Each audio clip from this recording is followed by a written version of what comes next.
Good morning. Happy Sabbath, everyone.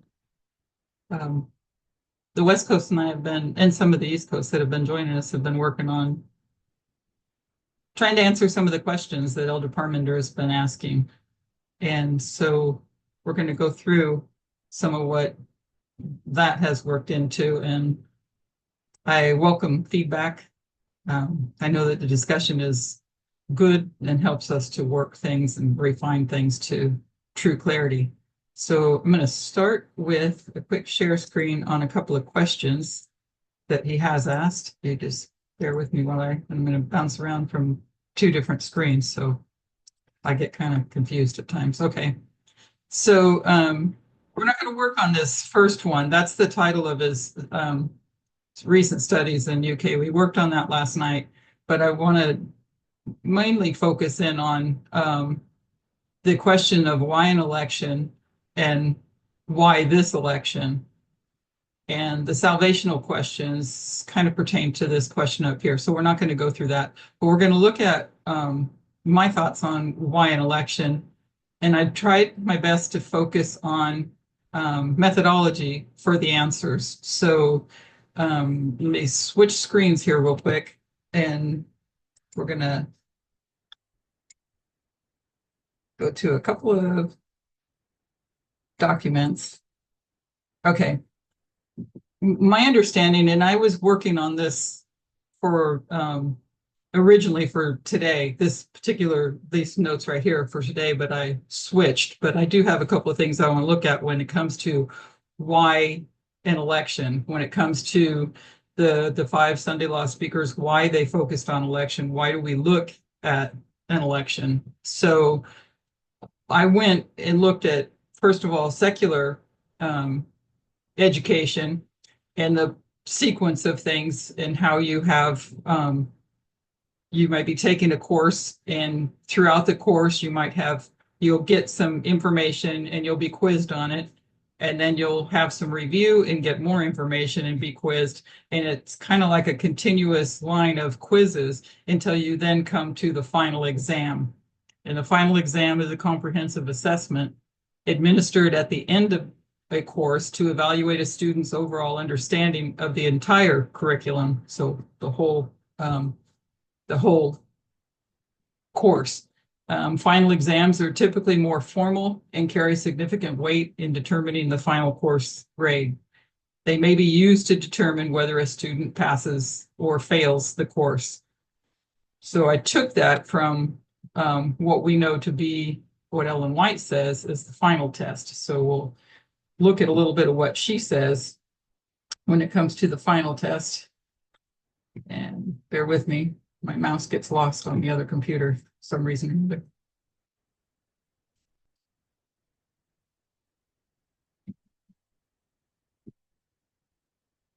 There we go. Okay.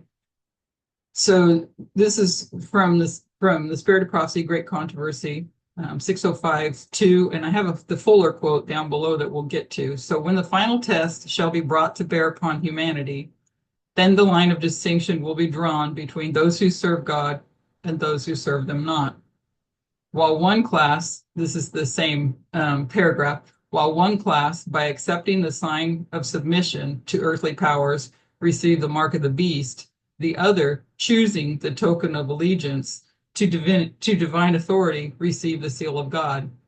So there's a group that accepts the sign of submission to earthly powers, and then there's another group that chooses the token of allegiance, receive the seal of God. We know that token she would use in the Spirit of Prophecy as the Sunday law. And we understand the Sunday law today as a symbol of equality, as Sunday law as inequality, and the Sabbath as equality. So breaking down the word accepting, you are able, in accepting, you're able to see the choices placed before you, and accepting is making a choice. And it's the act of selecting or making a decision when faced with two or more possibilities, like, for example, the choice between good and evil. So choice or choosing can be a vote. Synonyms for the word choice include option, selection, preference, alternative, and pick. Other related words are election, discretion, and sometimes even way or liberty. The best synonym will depend on the specific context in which choice is used. So looking at the quote, there is one class that accepts the sign of submission and one that chooses. And if you use methodology on that, you can say that they are both choosing or accepting. And they're doing it based on information that has been seen, as we'll look at when it comes to the work of preparation or the time of agitation. So we'll go down and we'll find the full quote. And I've kind of put a few words in here of how our understanding is to bring out, because you know the test is not about the Sabbath, but it represents the six commandments. And if you go back to the Portugal school in 2020, you'll see that Elder Parmenter worked through the classes to demonstrate that the issue in our dispensation is the six commandments, our relationship to humanity. So this is the whole quote. The Sabbath will be the great test of loyalty, for it is the point of truth especially controverted. When the final test shall be brought to bear upon humanity, then the line of distinction will be drawn between those who serve God and those who serve them not. While the observance of the false Sabbath in compliance with the law of the state, contrary to the fourth commandment, will be an avowal of allegiance to a power that is in opposition to God. The keeping of the true Sabbath in obedience to God's law is an evidence of loyalty to the Creator, while one class, by accepting or choosing or voting the sign of submission to earthly powers, receives the mark of the beast. The other choose or vote the token of allegiance to divine authority, to receive the seal of God. So just breaking it down, you have one class that accepts or chooses, and they receive the mark of the beast, and then you have one class that chooses, and they receive the seal of God. So there is a decision that's made, and that decision is made based on that word controverted, which is up here in the first sentence. It's the point that is of truth, especially controverted. And where do we see the point of truth, especially controverted? And I'm open for people's responses. Where do you see the point of truth, especially controverted? If anybody wants to answer that. You mean the test for this time? Yes. Oh, equality. Equal I rights. mean, unless you're talking about the seventh kingdom. Well, look at But- where do you see it? Like on a line, where do you see the issue? And the definition for controverted is disputed or opposed in debate. Where on the line do you see that? Mark of the Beast?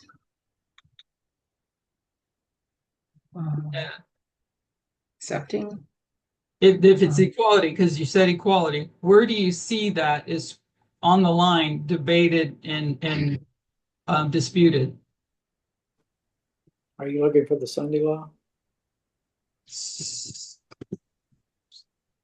Well, if you're looking at, you're going to make a choice. There comes a time where you make a choice.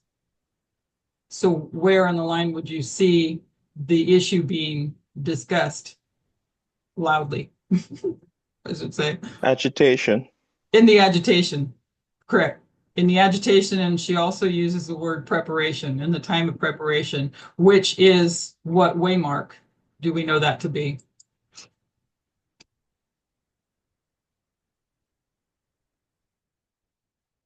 Where you choose? No, the preparation time, the agitation. Is it Panium to Sunday law? Yes, at the formalization. So during that history, Panium to Sunday laws, I think it was Marcia said, you see the issue being especially the issue of truth, especially controverted or disputed and debated, that leads to a place of making a decision. So that's where for me, one of the evidences of why an election, and if you go back also to Eden, because that was discussed as well, Adam and Eve were warned of the enemy or the foe that could come and visit them. They were given clear warning, and then they had opportunity to make a decision. So for myself, I relate it to raising kids. I would give them the matters of right and wrong, and then they would be allowed to make some choices within reason of safety, but within reason, that they would learn to make good decisions. Because when you have the information before you and you make a bad decision, you see the results, and you kind of learn over process of time how to, when it comes to doing right and doing wrong. A little bit of warning. They also, as children, they learn to trust you as a parent. So God doesn't bring us to a test that they have not yet first given us enough information on to make a decision. So there is a decision made, which brings us to the election as that choice. So we're going to switch over now, because I don't think I want to go any more into this one. We want to go into the second question of why this election. And if there's anybody that has some thoughts on why this election, feel free to bring in feedback. I'm going to switch over to my board for a few minutes on this now. And there's I probably have it confused as to which study it was listed in now, because the time's been passed. It might have been Slovakia, I think, where Elder Parmenter, I can't remember if it was Slovakia, sorry, but if somebody remembers, go ahead and shout it out. But he makes a comment about, no, I know where it was. I would recommend watching these, actually, going back to March in Tahiti. There were 4 studies done, 4 presentations. There's a question that comes up, and then he asks, where else do we see sevens, the number 7? And somebody answers the 7 thunders, and he says, where is that? And it's Revelation 10. And then he says, we're not going to talk about that, something to that effect, but I want you to lodge that in your mind. And it was back then that I wanted to go back and review the 7 thunders to understand it. And so if we're familiar with it, then this should be easy to see. And feel free again to ask questions in case I go too fast or you don't understand it. So the 7 thunders we know is in Revelation 10. John heard it and then was told not to write it by the angel, because it wasn't going to be for, we know that this was back in the Millerite history, Revelation 10. So it wasn't going to be for them, but it would be for us.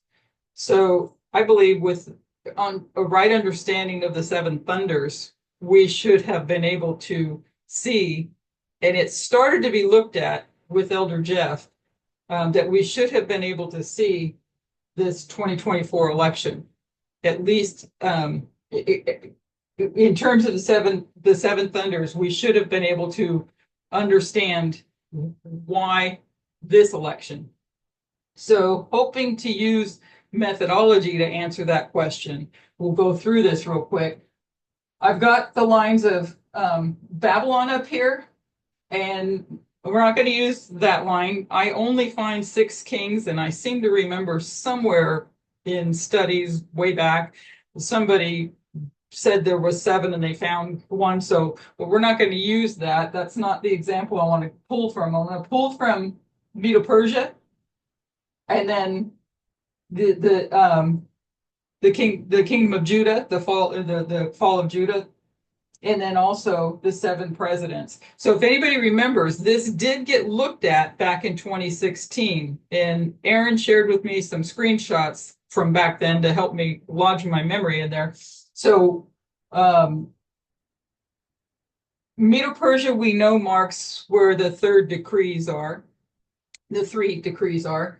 And what the seven thunders shows us is these last seven kings. The main focus was here, these last seven kings of Judah, where you had Manasseh at 677, marked as the time of the end. You had Ammon, Josiah, Jehoahaz, Jehoiakim, Jehoiakim, and then Zedekiah.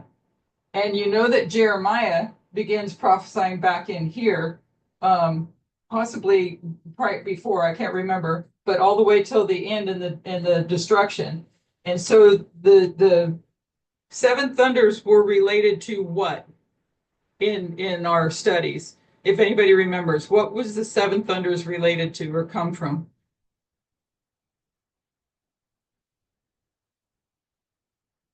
I am sure that some of you know the answer. Anybody want to take a stab at it? Is it the Millerite history? Well, the seven thunders John saw it is in Revelation 10, which was the Millerite history. But what's it connected to? What prophecy is it connected to? Are you looking 25. for the 391, which is Revelation 10, which is where the mighty angel came down and gave the seven thunders? Is that what you're looking for? I'm looking 391. for an Old Testament prophecy Or that 7, Leviticus 26. Leviticus 26, thank you. And the seven times. The issue came over the seven times, whether or not it was intensity or time, 2,520 years, and it was correctly understood and taught in, I believe, 2009 by Elder Parmenter that it was intensity. So what it was you come down to this progressive destruction, and the seven times listed four times were those four steps of progressive destruction of Judah. And so when you look at the structures that came from that, you saw in this line here of Judah that there were the four sieges, and we're not going to go into the details of that. We know that Daniel was taken captive early on, I think with the first group, but there was this progressive destruction by Nebuchadnezzar that eventually led to their captivity. And why was there progressive destruction? Anybody, why was there progressive destruction?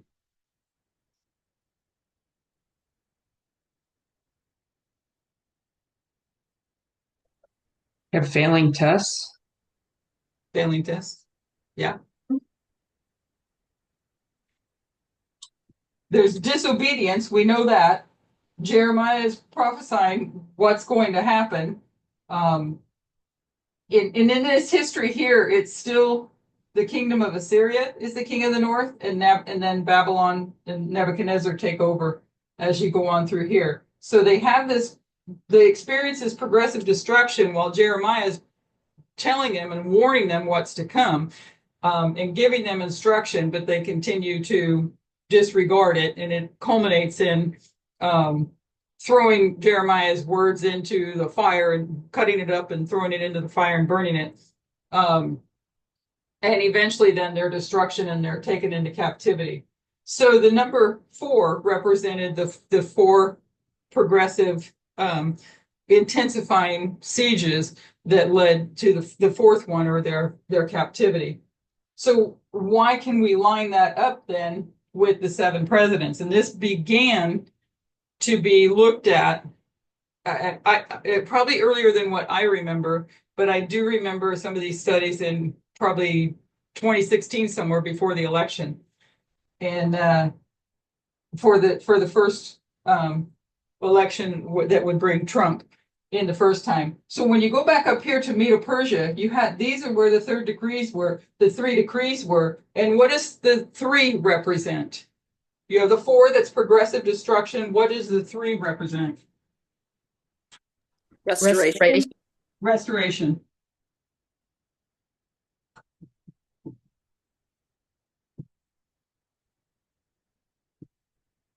So you have 3 steps, or the 3 angels, 3 steps to restoration. So in this history of Medo-Persia, Cyrus gives the first decree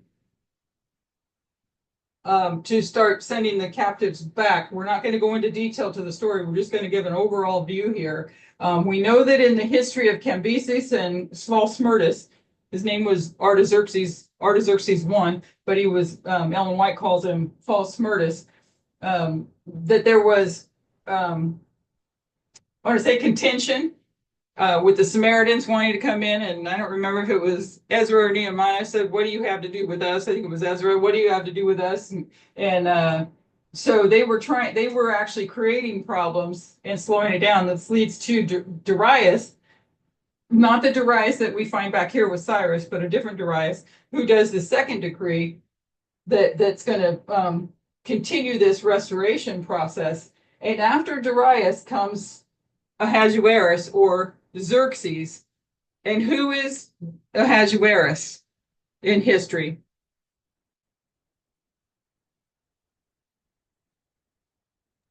You mean Queen Esther's husband, or? Yes, yes. Oh, again, we're not going to go into the story, but we're going to give a couple of highlights to it. Somebody brought up when we were working through this, didn't Elder Parmenter once say that Ahasuerus was symbolically Christ, and trying to look at him as Christ, and we came together to remember it, that in that Esther goes to the kings. We know there's a whole lot of details in the study of Esther, but we're going to just pull out a couple of key points, because she goes to the king and pleads for mercy for her people.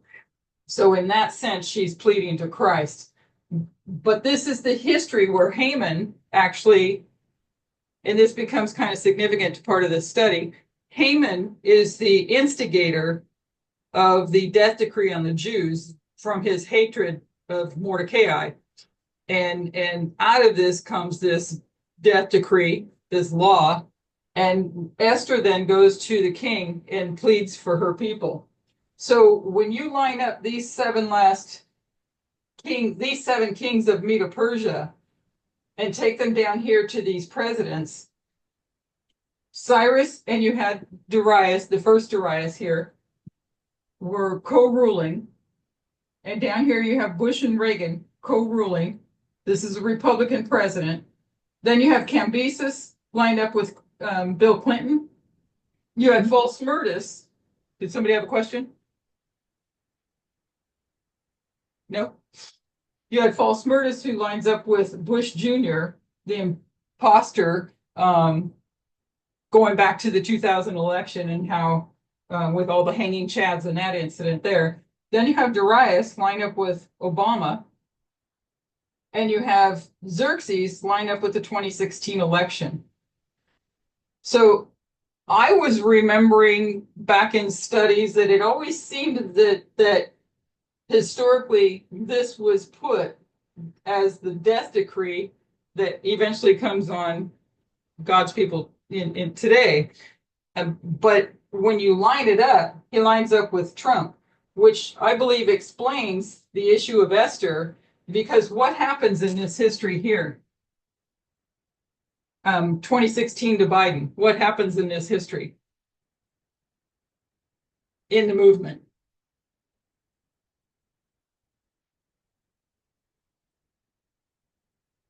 Anybody? You mean there's a shaking, right? 2019? What'd you say, 2019? Yeah, shaking, or? No, looking at, this is a history where there's a death decree or a danger, and the danger is averted. You have a history here where Elder Tess tells us that Donald Trump is the face of the Sunday law. She's not here in 2016 yet, but he's the face of the Sunday law. So what comes in this history that averts the danger? The Midnight Cry? Midnight Cry. Yeah, the Midnight Cry comes, it averts the danger. So, and that's where what was the danger? What was the danger that God's people were in here? That they would vote for Trump and they would, join the wrong side. Right, correct. Be on the We wrong switched to the left wing. side. Right, switch to the left wing. And we talked about this last night, that I don't know if I can't speak for every member, but I think the bulk of the movement came out of conservative Adventism.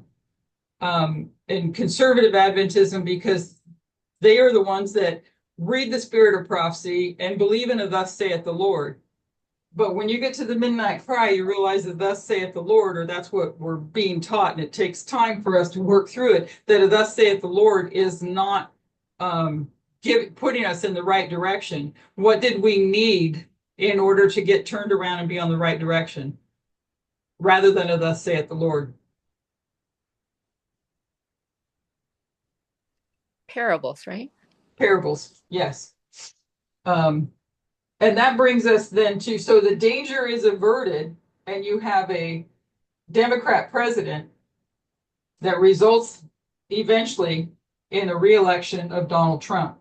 So when you line up the third decree, this third decree by Artaxerxes Longimus, if I said that right, this third decree was final decree to go back and restore and rebuild Jerusalem. And this final decree here takes I don't want to say us, but it puts people in captivity. So we'll kind of work out the us and well, I don't want to go into an us and them, but we'll look at how you had this 4-3 here, where you had 4 Republican presidents. Some of them had served 2 terms consecutively. Donald Trump did not serve consecutively, but he serves 2 terms. So you have 4 Republican administrations and 3 Democrat administrations. 3 that should have done their job to do what? What was their job function? Think of Acts 27. Defend the people. To defend the people. To defend and to be the protector and the defender of the people. That's the work of Alexandria, or the 6th kingdom. And in this history, the Democrats failed. So why, we answered this question last night, why and how do we mark 1989 to line up those 7 presidents? How do we come to 1989 to know that?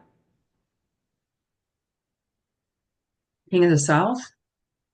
That's part of it, Um, because you see that in Daniel 11:40. 2520. Say that again. The 2520 fractals. No. You're on the right track. The 126. Yeah. Everybody understands the 126, which we put up here last night when we were working on it. The 126 is what brought us to 1989, and this is the ship of Adramyttium. This is the ship of Alexandria. This is the 7th kingdom, and then this would be the 6th kingdom. We know that the ship begins in 1798, the time of the end, but the 126 we know comes from, you said fractal, that's probably the right word, from Leviticus 26. Why, and I think most of us know this, but I'll run through it quickly, and if you needed a second time more slowly, let me know. But the 126 is the 10th of the 1260. The 1260 represents the 2 halves of the 2520, and so that was how you got to the 126, and it takes you back to 1863. This is where the Seventh-day Adventist Church is formed, and actually at the same time they go into the wilderness. I don't know if you call it the wilderness or captivity, but and then at the end of the 126 years leads you to 1989. The other thing we were talking about last night was why the 126 takes you to 1989, but why? And going back to the study of the 4th generation, that this is the 4th and final generation of God's people, and for all history, it's the 4th and final generation. So that marked 1989. So on the ship of Adramyttium, we see that Alexandria was to be the protector and defender of the people, but Adramyttium was, I will abide in death. So I went back and started reviewing some of Elder Tessa's definitions that she put with this study. And the time of the end, Caesarea was to cut out. we used a different word last night as well, called, but there's a portion that's cut out. So we went back to Daniel 2 to look at this, the mountain. Who is the mountain in Daniel 2? Or what is the mountain in Daniel 2? Seventh-day Adventist Church. Seventh-day Adventist Church. And so what's the stone? The 144,000. 144,000, which is cut out, and they're going to begin their journey. I'm going to try to stay out of some of the stuff we talked about last night because we'll get sidetracked. But they're going to be cut out. Yeah, I'll just ask the question, but I don't want to go into the details of it. It might be for another study. Can the 144,000 be tares?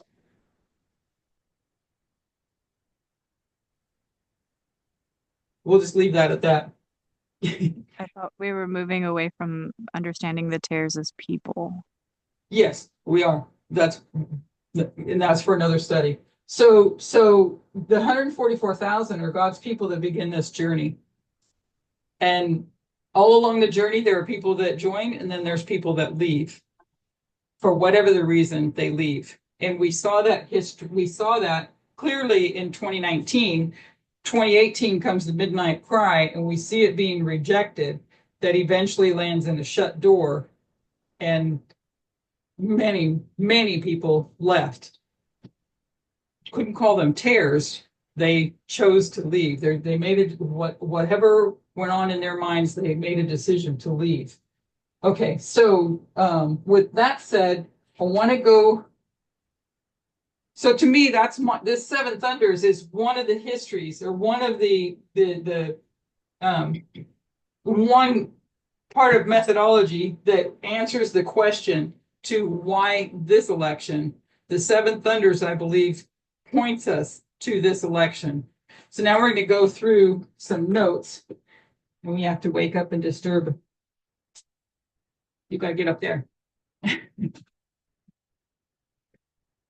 You don't sit in your chair, it gets taken by somebody else. Okay, so now we're going to go through some notes because I want to work through to a place on what I found called the moral entrepreneurs. We want to look at one of the big questions that, to me, those answer. I don't know if anybody has, you can ask questions or comment on why an election and why this election is the focus. So that's what we just went through here, the progressive destruction and the progressive restoration, the 7 times of Leviticus 26. My other question that I was really struggling with is seeing, going back to Elder Parmenter's studies, I believe Slovakia, when it came to the woman in Revelation 17 that is always present.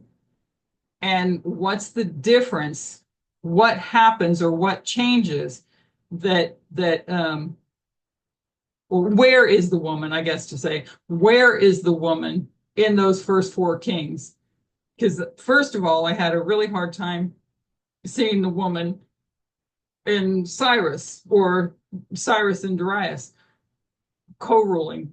Cyrus in particular was the first one to really start this work towards human rights. And we're not going to go into all those details of human rights, but I struggled with how to see that. So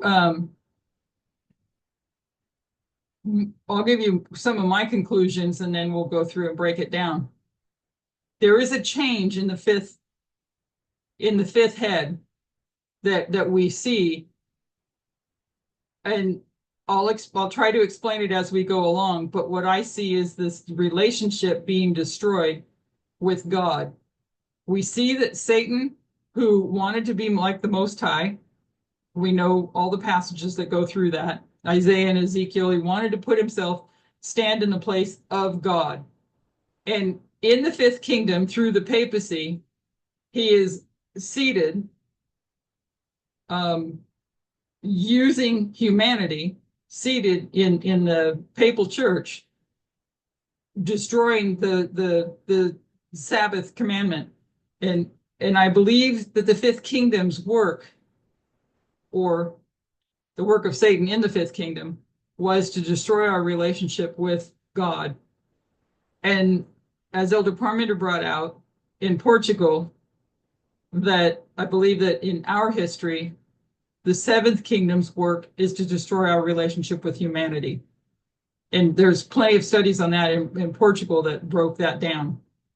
So Satan has this influence throughout the entire, when you go through Daniel 2 and you go into Revelation 17, all of the seven heads, Satan has an influence, but he doesn't have a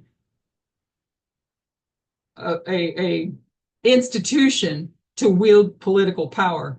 And in the fifth kingdom, he now manages to have this institution where political power can be wielded against God's people. I hope that made sense. I may not have said it as clearly as I needed to.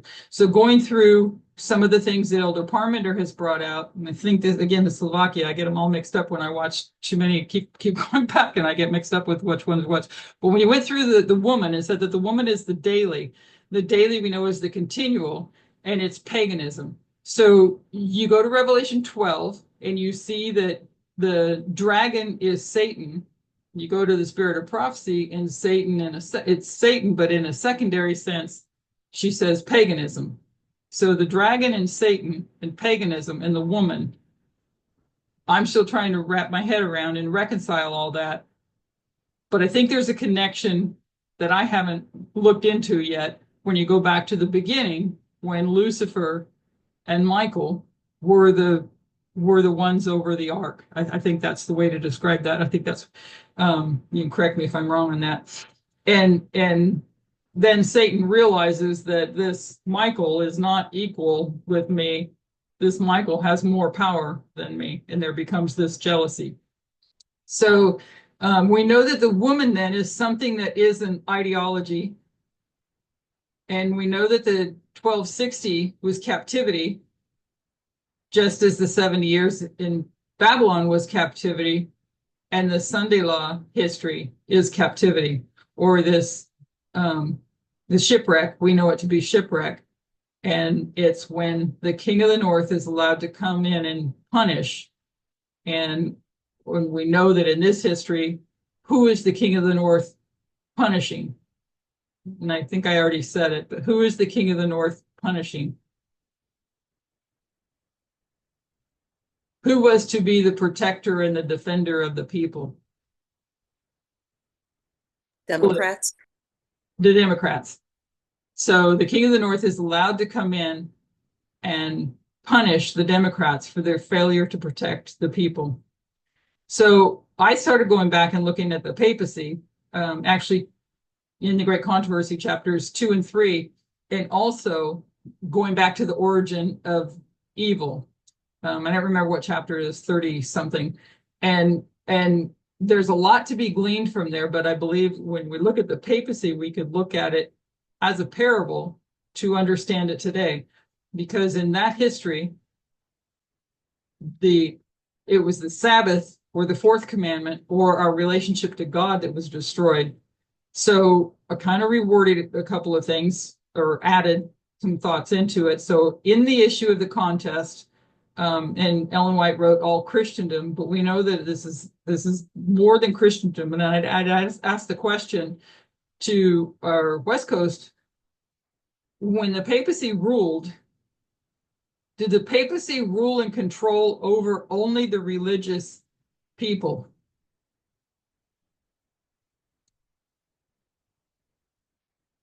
Yes or no? No. No, They're over the whole world, right? yes, Yep. The then known world. So, so all the world will be divided into two great classes: those who keep the commandments of God, and we understand in our history today that would be the 6 commandments of the equality and love your neighbor, how you treat people, and the faith of Jesus, and those who worship the beast and his image, or inequality and the hatred that comes in through laws, and receive his mark. And although church and state, and at this point, I'm looking at it being the woman and the beast, and whatever each of those represent. So although church and state or the woman and the beast will unite their power to compel all, both great and small, both small and great, rich and poor, free and bond, to receive the mark of the beast, or to inequality, to hate, yet the people of God will not receive it. Prophet of Patmos beholds them that had gotten the victory over the beast, or received the seal of God, and over his image, their image, and over his mark and over his name, stand on the sea of glass, having harps of God, singing the song of Moses and the Lamb, from Revelation 15, 2 and 3. And that was Great Controversy 450.1. So in Revelation, Elaine, I have a question. sure, go ahead. So the seventh kingdom externally is to punish the Democrats, but internally would be the SDA structure church to punish God's people? When you see shipwreck at Sunday Law, yes, I think so. I think so.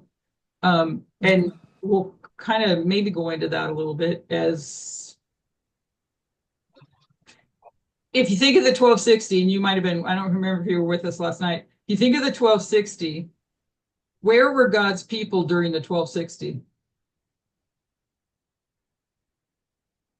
In the wilderness, right?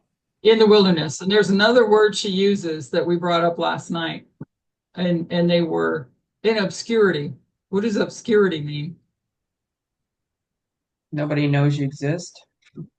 Or hidden? I don't, yeah, I didn't look it up. Hidden, right? Hiding. Like the Waldenses, they hid themselves as they Yeah. mission to others.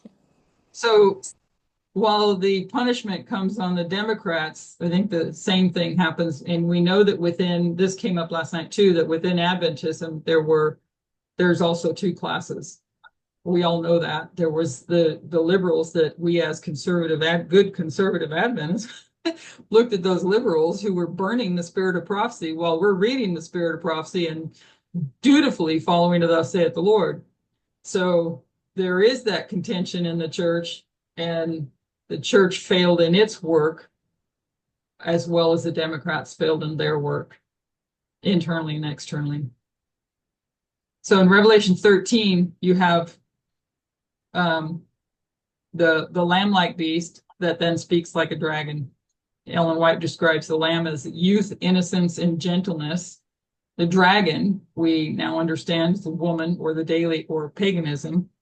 And if you go back to, I think it's Guadalupe in April, there's a fourth presentation called Church and State, where Elder Parmenter demonstrates the government, what they were doing in 1798, that it was a government of, by, and for the people, that it was how the republic was defined as a government of, by, and for the people. And then Protestantism, and he was going through this to demonstrate it not being a separation of church and state, but a freedom to worship and live according to the dictates of your own conscience or choice. So in protest of this forced way upon you, you had the freedom, which is also one of the things that Cyrus did when after he conquered Babylon, was establish this freedom to worship however you wanted. So we want to look at the government as an institution and what is the role of government. And as an institution, the core purpose of government is to provide order and security, protect citizens' rights, promote the general welfare of society. And this involves establishing laws, maintaining order through law enforcement and the legal system, providing for national defense and delivering public services. Governments also play a role in regulating the economy and fostering economic stability. So when you don't have economic stability, you're going to have a lot more problems in your society. So the link here, if anybody wants my notes, I can share them later.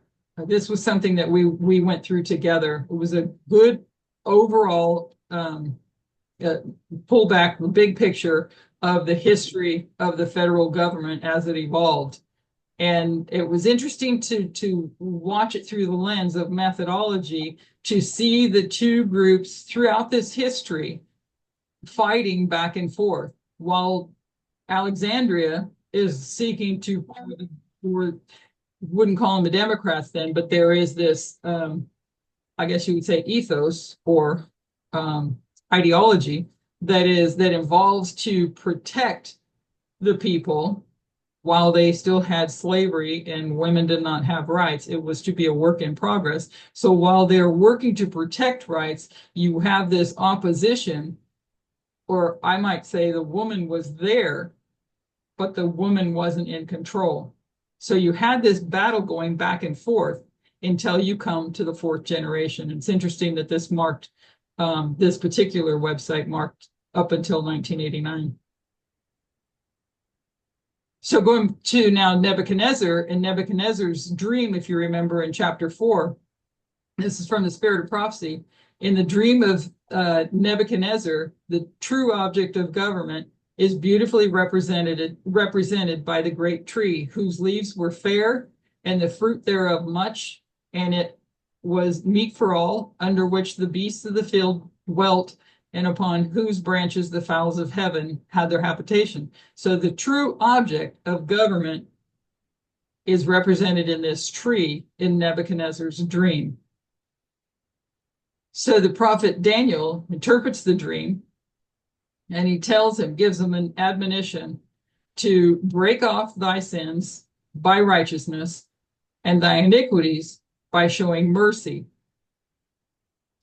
And so we can see that righteousness equals showing mercy, and sin would be the opposite of that. Sin or iniquity would be the opposite of that.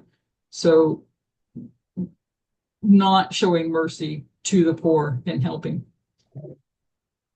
So God's purpose, continuing on in an Ellen White quote, God's purpose. Did somebody have a question? No? Okay. So God's purpose that the greatest kingdom in the world should show forth their praise was now fulfilled. This public proclamation, in which Nebuchadnezzar acknowledged the mercy and goodness and authority of God, was the last act of his life recorded in sacred history. So God's purpose is fulfilled by Nebuchadnezzar's praise and acknowledging God's mercy and goodness. So we see represented in that first kingdom that was of fine gold, that was the head. So this was part of my problem to try to figure out where's the woman in this story. And I'll keep going through here. So going back to now the papacy in this passage, I believe is from the Great Controversy. And we'll just focus on what I have highlighted there. It is the 6th century. The papacy is firmly established. Its seat and power was fixed in the imperial city, and the Bishop of Rome was declared to be the head over the entire church. Paganism had given place to the papacy. The dragon had given the beast his power and seat and great authority. So using methodology, you know that this is repeat and enlarge. So you have the paganism gives place to the papacy, or paganism, the dragon, gives the beast, the beast his power seat, or the papacy this power seat and great authority. So paganism is the dragon, and the papacy is the beast. So the dragon gives, and these are some of, if you go back to Tahiti in March, this was developed in through these studies, that the dragon gives the seat and power to the beast. The beast has what the dragon has. The beast is like the dragon, and the beast is the dragon, that they are the same. If the dragon is paganism, woman in the daily. So the woman and beast are the same. If A equals B and B equals C, then A has to equal C. So that last part I added based on the discussion that went on there, and welcome to challenges because the challenges actually help us to refine until we reach clarity, complete clarity. So we went into why the election. There's two conflicting ethos or forces to choose. And so when the final test shall be brought to bear upon humanity, then the line of distinction will be drawn. And we read that. We're focusing in on just this one section here by accepting the sign of submission of earthly powers or choosing a token of allegiance with the divine authority, receiving the seal of God. So we looked at that from the other study. So now we want to look at these thinking about these two ethos. There was a article, Washington Post article, I think it was Tuesday, and the title of it's there, 80 years after World War II's end, the consensus it forged is crumbling. So I just pulled out, we went through and read the entire document on Wednesday, but we're just going to look at the pieces that I pulled out. So the message that the World War II generation took away was that the US had tried isolationism and protectionism, and they did not work. That persists from Roosevelt through Biden. Trump railed against the consensus in the first term, but was held back from undermining it. Now he's unleashed his fundamental argument, which is a 1930s argument, and that our freedom, prosperity, and security does not depend on anyone else. So if you think back on the internal and the external, we had the midnight cry internally that turned us in the right direction. And this is also showing what Trump wanted to do in 2016, but he was restrained from doing it. In his second term, he is unleashed with great power. So we have had our last chance. If we do not now devise some greater and more equitable system, Armageddon will be at our door. This was all in this article. In forgetting that lesson, we are tempting fate. We are increasing the risk of a cataclysm. For Britain in 1940, at least there was the United States standing behind them. There is no United States standing behind the United States to change the direction that we're going in. So we, or the United States, are the indispensable leader of the world. For us to walk away from the indispensable leadership of the world is a catastrophe. This is Hagel, who worked under Obama, but was also in, you'd have to look him up, I don't want to misquote it, but he was one of Obama's administration, or part of Obama's administration. So we are the indispensable leader of the world. For us to walk away from the indispensable leadership of the world is a catastrophe. Nature abhors a vacuum. Something will fill the vacuum of leadership.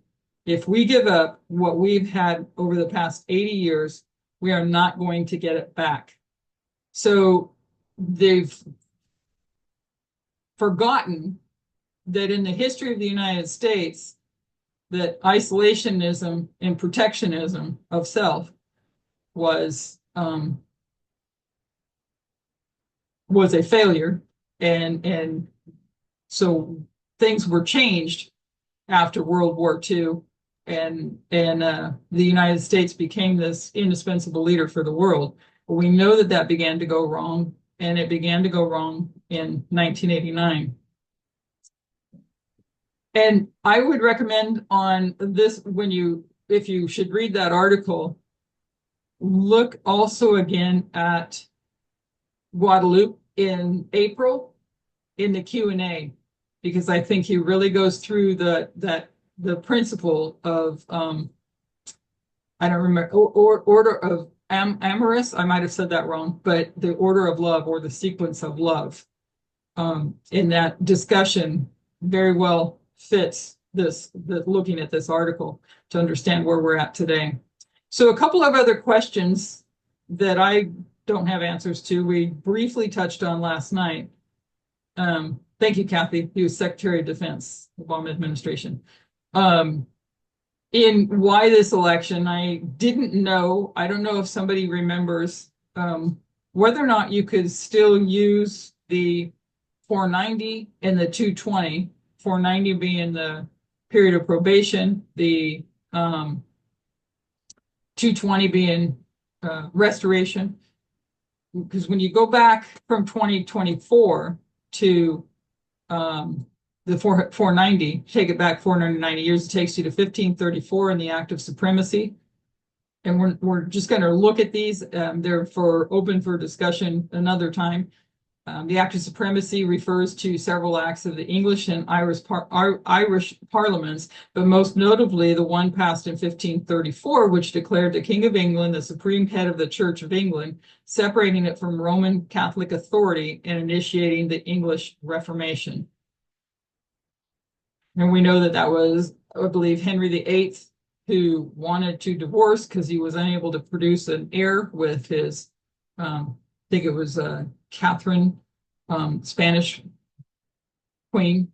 He unable to produce a male heir, and he wanted to marry Anne Boleyn.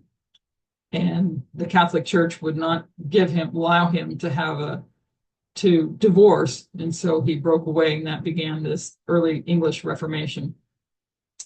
And Thomas More was a devout Catholic. He was a statesman and humanist, confined to the Tower of London for refusing to take the oath required by the Act of Supremacy.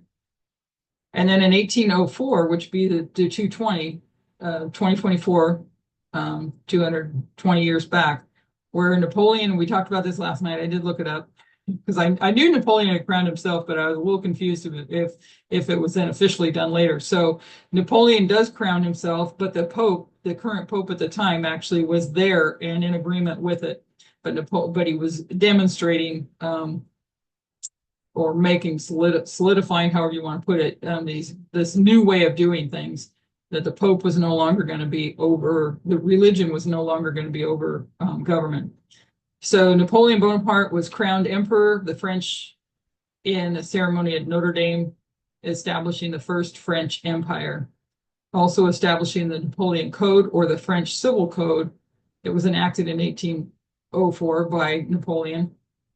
It replaced a fragmented system of feudal laws, a unified legal framework based on revolutionary ideals of equality for male citizens, property rights, and freedom of religion. While it institutionalized fundamental principles and influenced legal systems worldwide, the code also codified patriarchal norms that restricted women's rights and reestablished colonial slavery. So that was 220 years ago, from 2024. So going back to Revelation 17, we understand the woman is an ideology, and this ideology the woman doesn't change, and the beast is a government or a department or an institution. These are things that were worked out through the Slovakian camp meeting. So the woman and the beast, and they have an ideology within their administration. And this just lists the 7 heads here, and just noting distinctly that there's a difference between in the 5th and the 7th. And that was where my question was, where's the woman in those first 4 kingdoms? We understand the United States being Alexandria, in that there's a struggle through that history of the 6th kingdom of these 2 ethos, but the woman does not have control in that history. We know that the 7th kingdom is a resurrection of the 5th. The 5th receives a deadly wound, but the deadly wound is healed, and that is in the 7th kingdom, where the 7th kingdom will be a image to the 5th. So while it has, and I believe that you need to look at the papacy. I believe we need to look at the papacy as a parable and understand what Satan, when Satan seated himself there, what he attacked, and he attacked the Sabbath, or our relationship to God. And I believe in the 7th kingdom that what he's attacking and destroying, seeking to destroy, is our relationship with humanity. So we look at the Iron Kingdom. We're going to skip some of this, looking at what iron is, because it is the Iron Kingdom of Rome. And we know that Jesus also comes, or the man-child, Revelation 12, who was to rule all nations with a rod of iron. Those are questions that I have for future trying to figure out. Okay, so a little bit of details about the woman. Where is she in Babylon, Medo-Persia, Greece, and Rome? because we know that in these stories, and we're not going to read the verses that we don't have time, but I do have some of them marked down there. But if you go back in these stories, you can see that Melzar and Arioch, or in this story with Babylon and Daniel, they show mercy and compassion for Daniel. We know that the king acknowledges the true God. We just read that in the story of the tree, or his dream of the tree. And he also promotes Daniel and Shadrach, Meshach, and Abednego. Then we know that there's, as it says, certain Chaldeans accuse the Jews. So there are those that accuse the Jews. Hang on one second. So we know that they accuse the Jews, but it is, and they do actually manipulate and deceive the kings into wanting to destroy Daniel. We see that in both with Nebuchadnezzar and with Darius, let's say, the first Darius that co-ruled with Cyrus. We know that Nebuchadnezzar is humbled, and he acknowledges true God, promotes, we just went through that. And then you have Darius or Darius in the presidents and princes. So then said these men, we shall not find any occasion against this Daniel, except we find it against him concerning the law of God. So they're going to go at Daniel through jealousy, and because Daniel is lifted to a higher position, and that through jealousy, they want to rid themselves of Daniel. And so then all the presidents of the kingdom, the governors and the princes and the counselors and the captains have consulted together to establish a royal statute to make a firm decree that whosoever shall ask a petition of any god or man for 30 days, save of thee, O king, he shall be cast into the den of lions. So there's this influence on the king, but the king is the ultimate one that decides. But this law does get made, and the king has to abide by the law that he is actually manipulated and tripped into making. So we want to look at what that influence is, or my thoughts on that influence. We won't have time for a lot of discussion, but to be thought about as we go forward. Because again, I really believe that studies need to be refined to bring clarity. So in my search in looking at ideologies, in particular political ideologies, I found the word or the phrase moral entrepreneurs. So we're going to look at what moral entrepreneurs are, beginning first with ethos, a distinguishing character, because if you remember, Elder Tess brought out the conflicting ethos within the Democrat and Republican Party, and she did that in Vespers.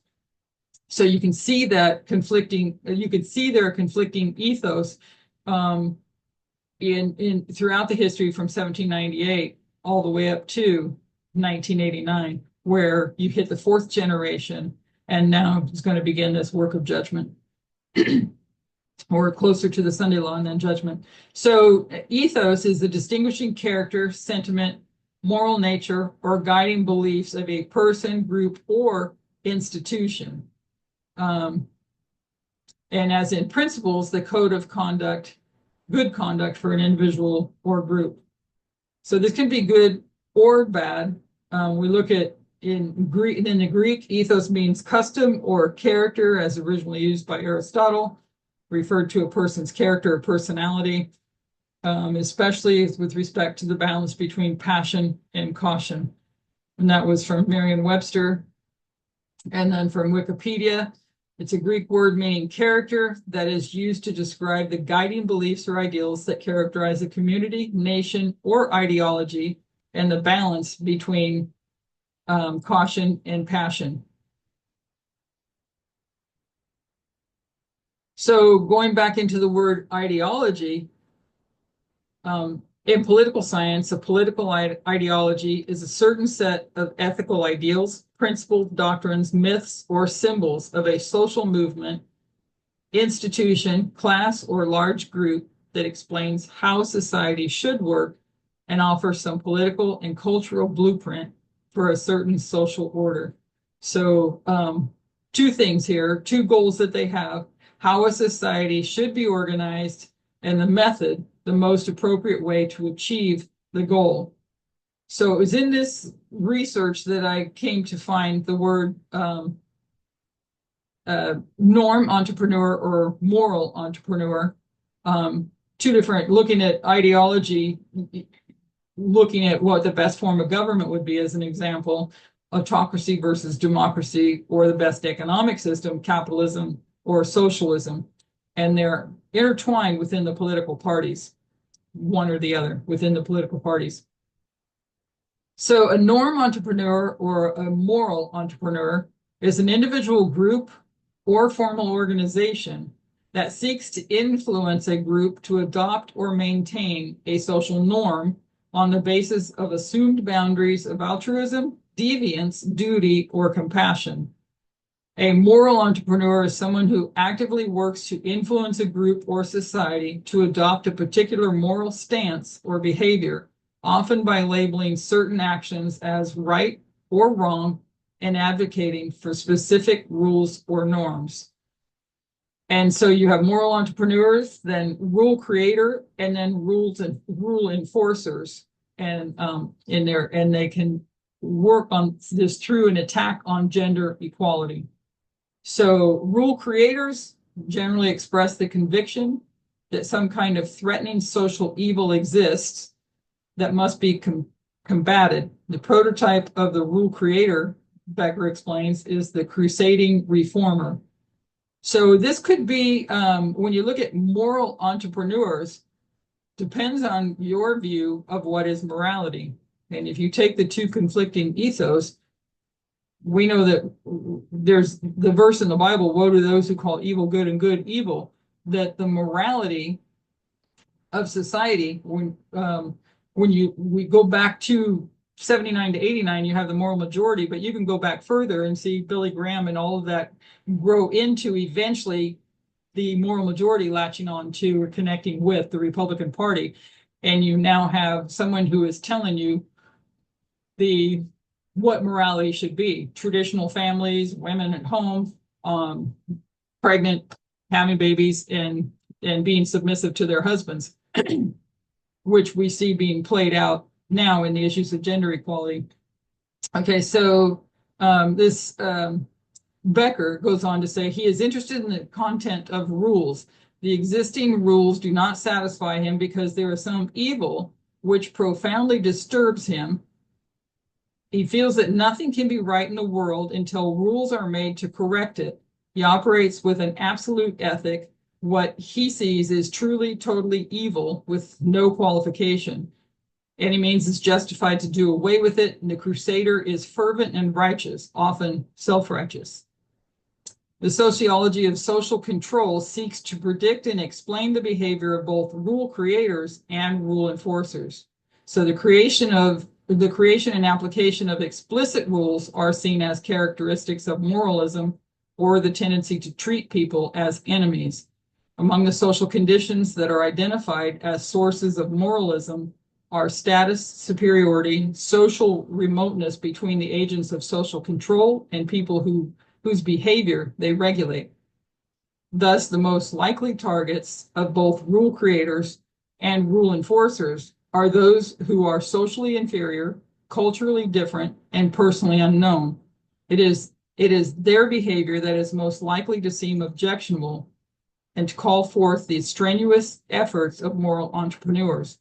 Once moral entrepreneurs or claims makers define the behaviors of these individuals or groups as deviant or a moral threat, then the entire group may be seen by society as a deviant subculture.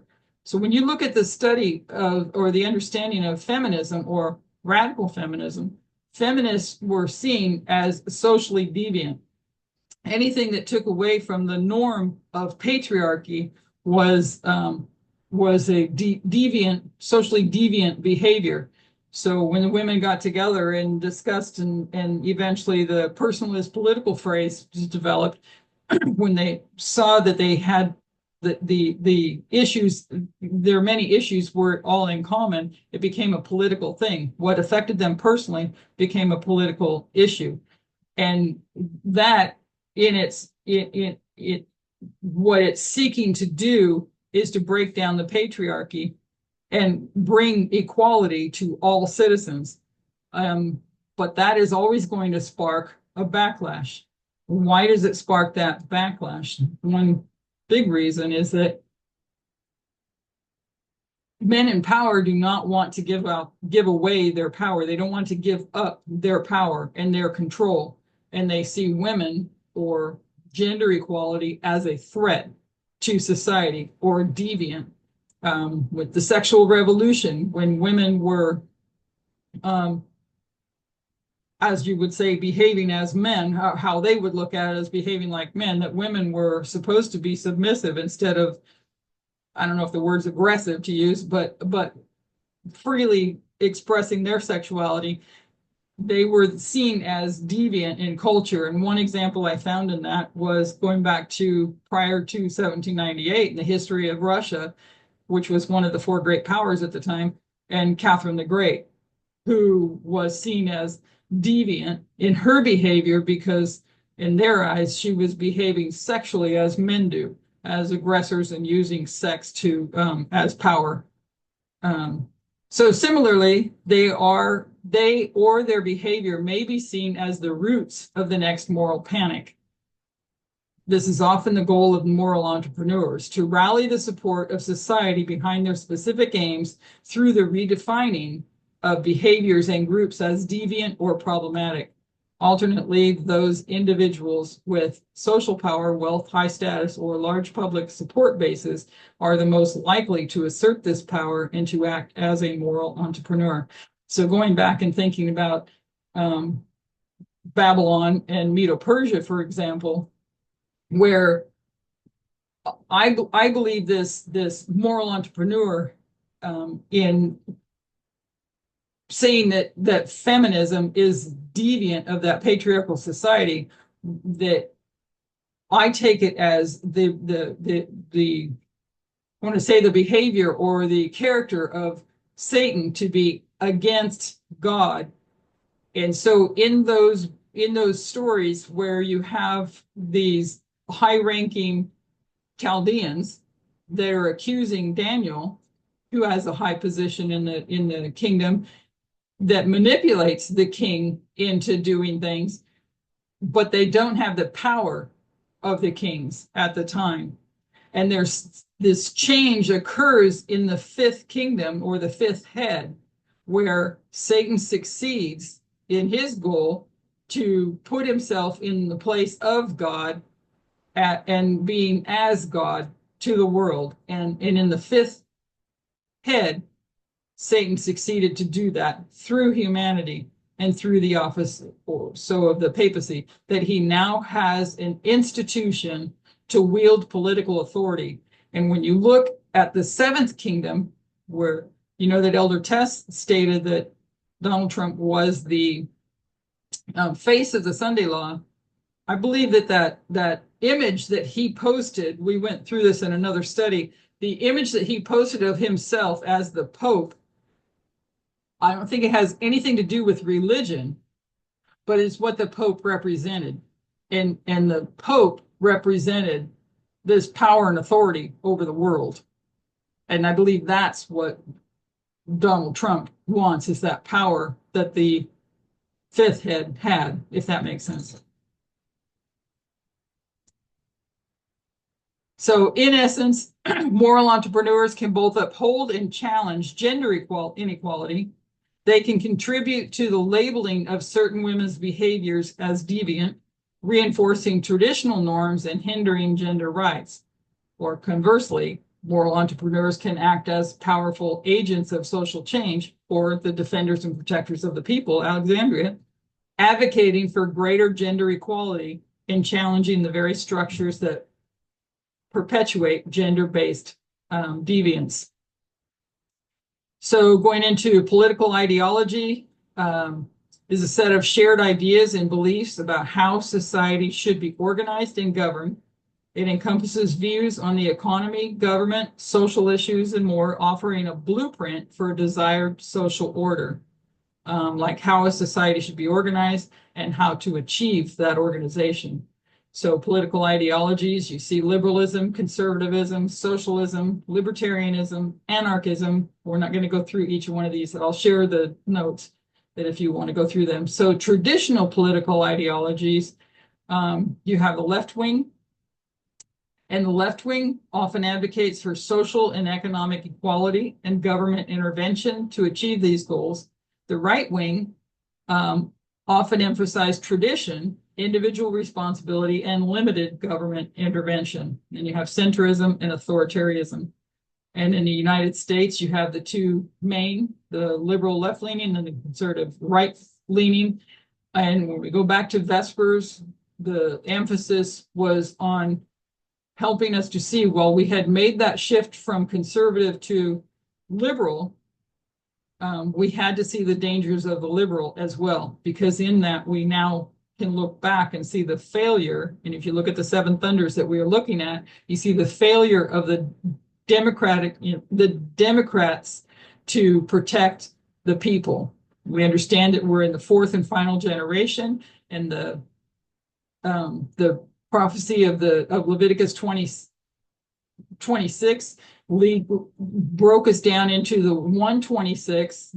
We walked through that briefly. The 126 that takes us from 1863 to 1989. So we have all these things pointing to 1989, leading us to and showing us 1989, where we begin these seven last presidents, where you have the progressive destruction of 4 Republican presidents or president administrations, and then you have 3 Democrat administrations, and the Democrat administrations failed to protect and defend the people, and therefore the Democrats are being punished when you come to the Sunday law.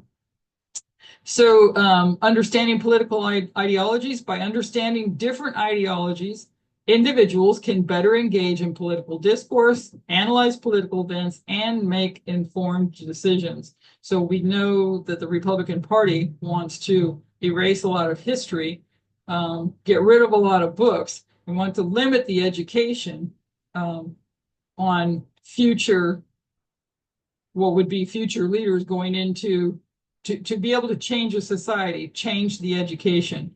So that people can't make informed decisions. Then you can have control and power over them. So I think that's about as far as we'll go, because we're running out of time. And we just scroll through here in case there's anything point that we want to cover.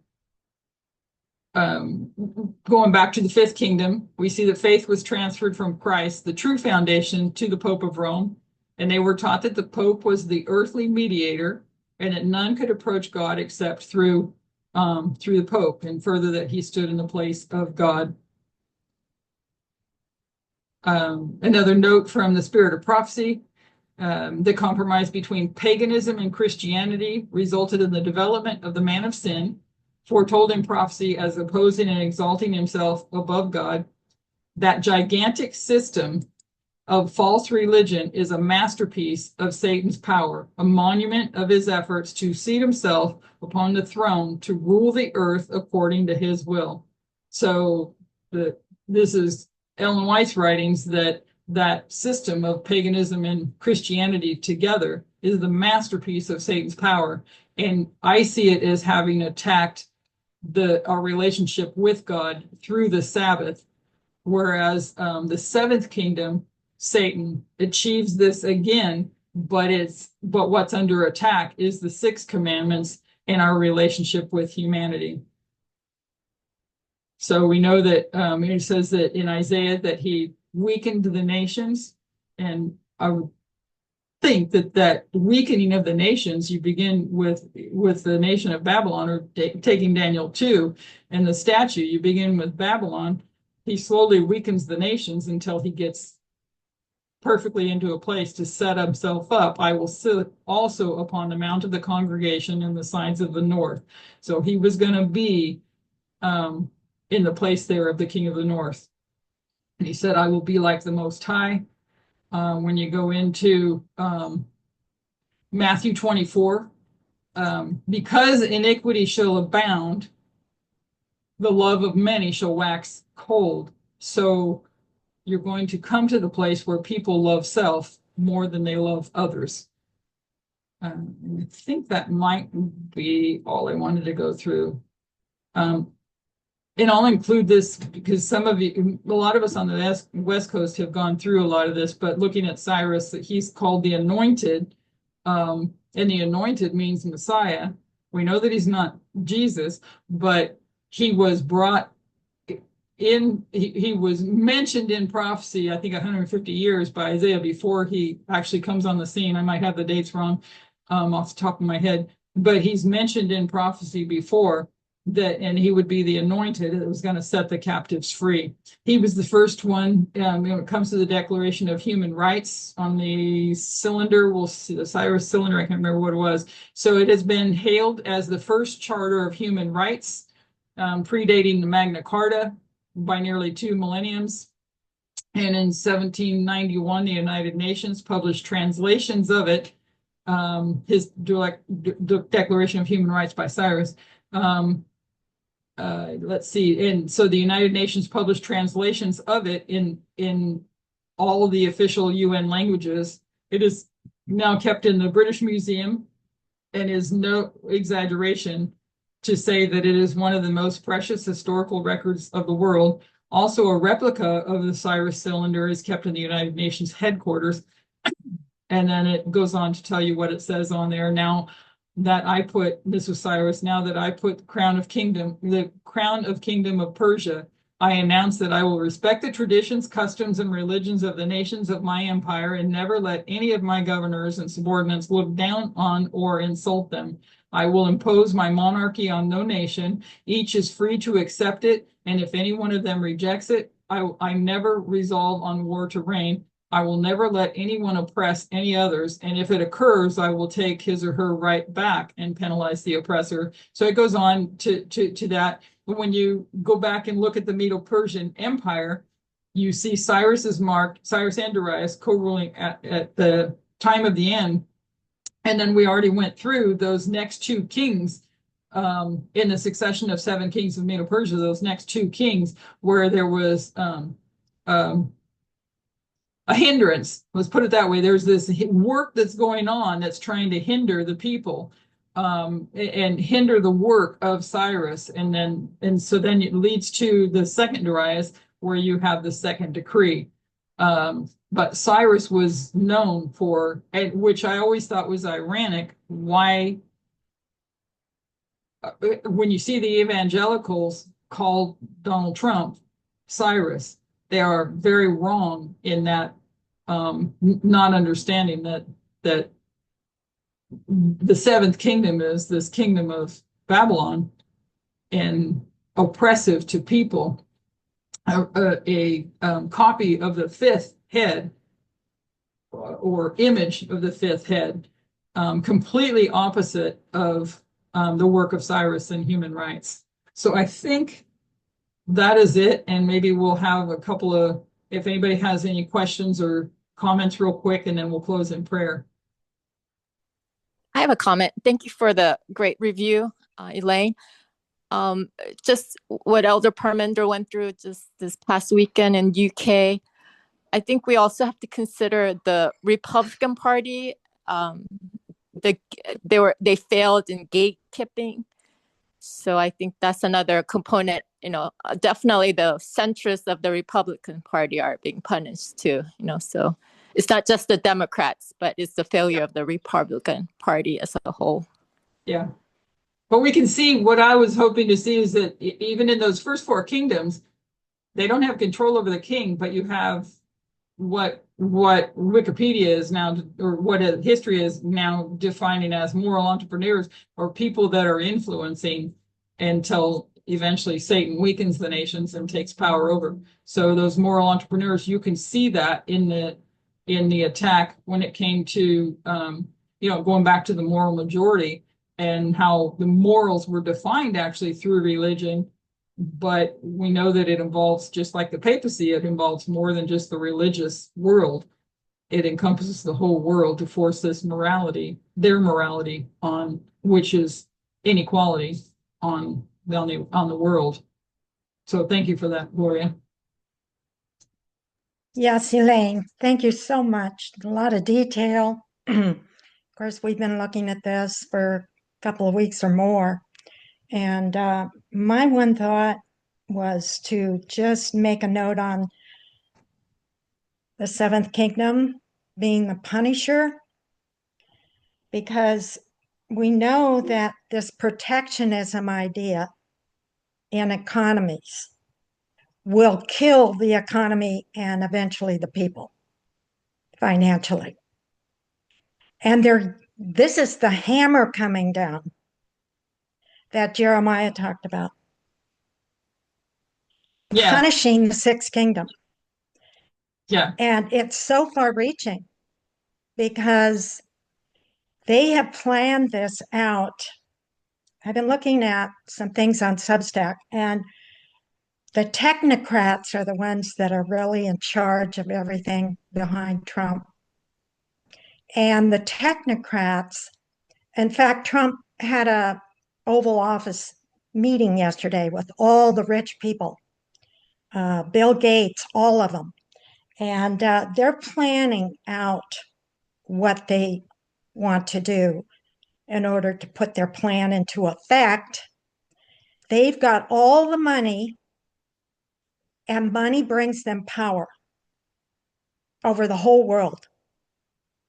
And so this will lead to the collapse, of course, of the United States, as well as the world. Satan's plan. And they have plans, of course, to use with Musk to even leave this planet and go to Mars or wherever. So, we're right in the last stages of it, but I can see, and even I was looking at the Bible thread this morning, Estabo, is that how you say his name? And there are some good comments there that he's making about this protectionism and what the United States is doing right now with Trump and his tariffs and all the other things that are going to hurt the people worldwide. And the other countries are doing it too. China, they have their plan. They had a big meeting too this last weekend. So they're all working towards the same thing, to oppress their own people and control with their power of money.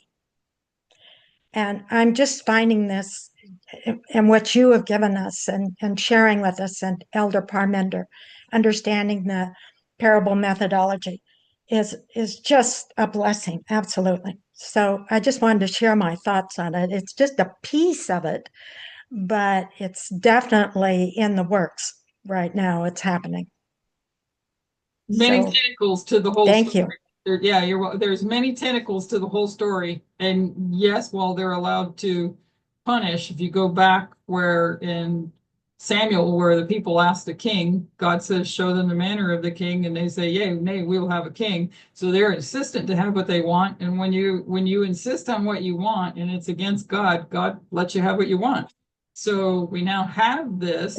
Exactly. Exactly. And so now you're going to receive the results. You were already told what the results would be, but you said we want it anyway. You get it anyway, and now you're going to experience the results of it, and the results of it do bring punishment. So, Absolutely. Pain and sorrow and suffering. and which is another story. So, I'll go ahead Exactly. that we're out of time. Thank you. Yeah, I'll close in prayer. Almighty God in heaven, we thank you for the blessing and the privilege of the technology that has been a blessing in bringing us all together. We appreciate every opportunity to meet face to face, but we're thankful that we're still able to study together. And we pray that as we seek, as in Ezekiel says, the effect of every vision, that would bring us clarity on this, because we have more to learn as we continue to go forward. As we approach the destruction of the seventh kingdom as well, and what your government looks like that we represent. We pray for your continued blessing, guidance, and direction, and we thank you for your great mercy with each one of us. And We pray for a continued blessing here on your Sabbath day. In Jesus' name we pray. Amen.